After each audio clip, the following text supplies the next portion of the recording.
New this morning, at least 40 people are dead in a pair of shootings at mosques in New Zealand. Police say one of the shooters streamed the attack live.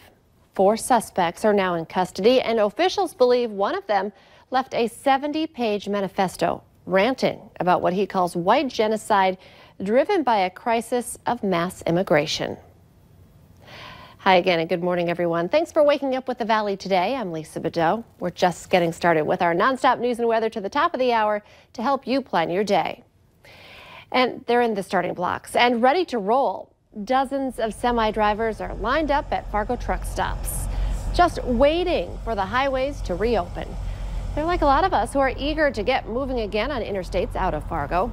Parts of I-29 and I-94 remain closed overnight to clean up after the latest blast of winter weather.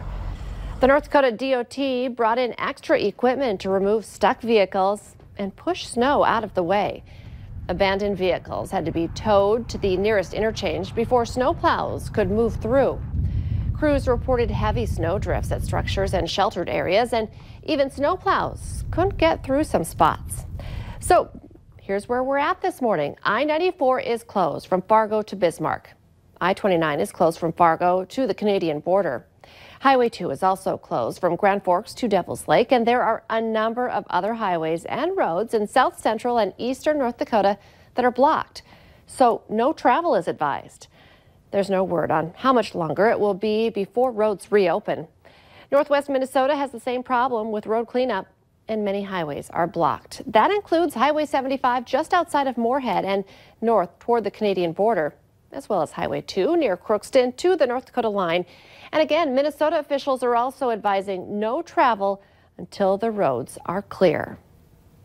So let's get a check of our storm team forecast with meteorologist Lisa Green, and it is quieter at least to start. Yeah, a lot quieter here for today, which is great. So we can start that cleanup or continue the cleanup if you've been working on it a while. And we did get some great photos from you guys. This is a drift on a roof in Jamestown. Shannon sent this to us. You can see it's really curving off the eave there, and about 4 feet off the ground, they estimate, able to just reach up and grab it there. So some heavy snow fell in that area, Stutsman County, James River Valley, about 1 foot of snow in that region. So checking out your wind speeds, much better than yesterday. We're looking at wind out of the northwest into the teens though, and even some low 20s, and it will stay like that today. So the system's still affecting us just a little bit. We still have a little wind, but not nearly as bad again, and visibility looking a lot better. It may be lower in some areas right now where we are dealing with some isolated scattered light snow, and there's one pocket of it here in western Minnesota, and you can see a couple of places up near Winnipeg just now starting to near the border there that might affect our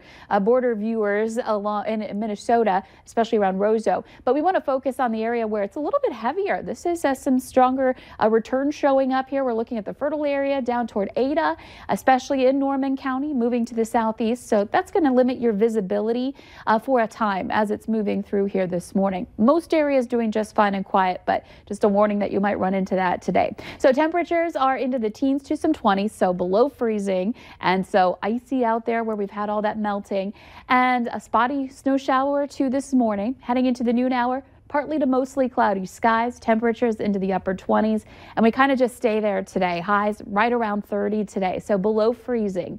We'll have some spotty snow into the afternoon in the east, closer to that low, and you can see there's still some areas of wind where we're getting into the low 20s, so breezy through today, even into tonight. Heading into the overnight hours, our temperatures dip into the teens and single digits up north, and a quick little clipper moves through to the southwest of us, over into some of those same areas that got hit heaviest by this latest system, but it's very light and it shouldn't last very long. Just want to give you a heads up, you might run into that. The weekend looks really good once that clears Saturday, right around freezing for St. Patrick's Day, back into the mid 30s, and we spend our daytime hours next week above freezing, overnights below freezing. A good thing for a very slow thaw. Let's check in now with Al. Morning, Lisa. Good morning, everyone. We're on Interstate 94 right now, westbound, just approaching Vets Boulevard. In fact, we're just pulling onto the ramp. A lot of traffic out here this morning. I-29 and I-94 are both very busy in the metro area. Road service is in great shape. We do have a little bit of slipperiness on some of the ramps, so make sure that you're looking out for that. And the other thing I want to remind you about is I know Lisa told you about the ramps, or about the interstate being closed, remaining closed. You're starting to see even more semis that are backing up and building up right now on these ramps. There's 1, 2, 3, 4. Looks like about a half a dozen of them right here on the ramp at Vets Boulevard, and I saw the same. Heck, there's even more than that. And then I saw the same thing on 12th Avenue North.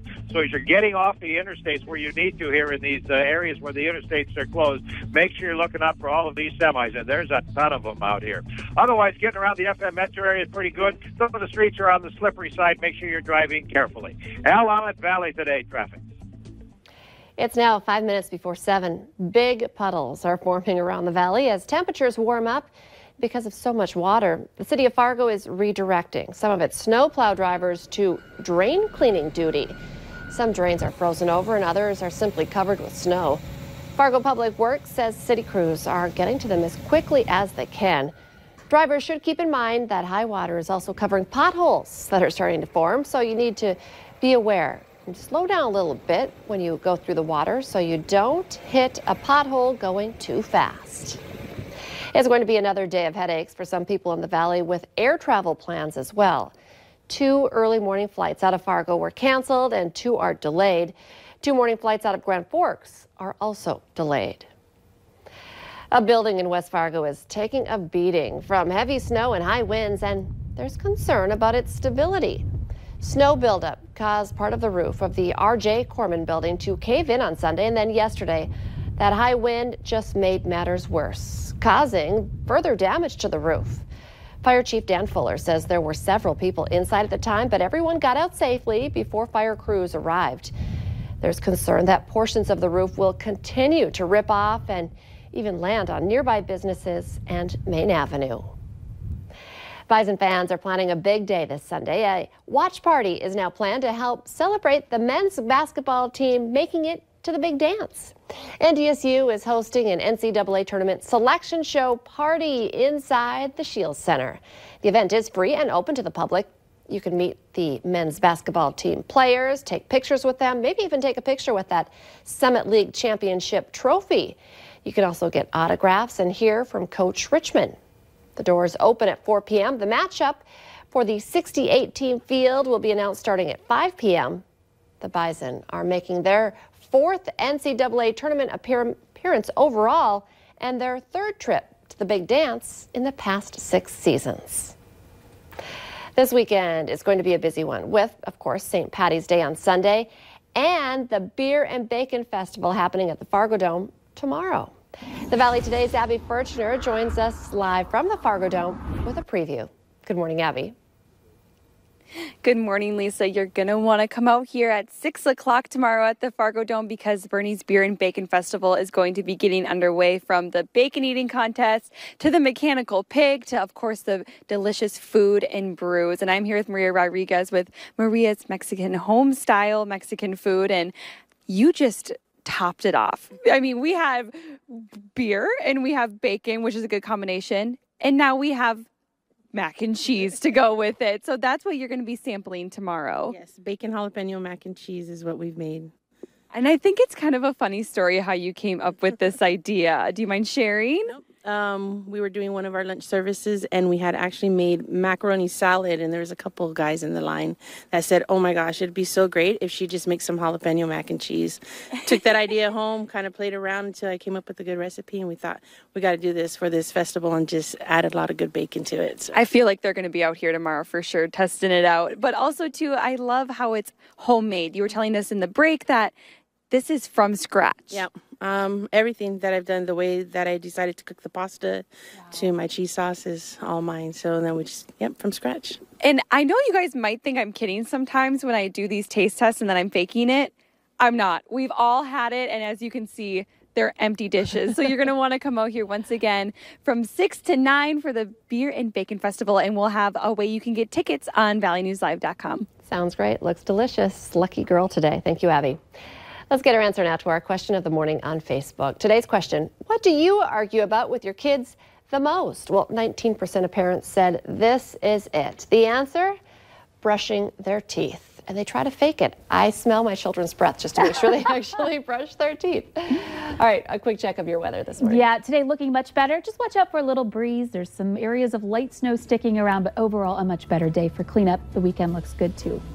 All right, remember the Today Show and CBS This Morning are just about to start, but the Valley Today rolls on. You can join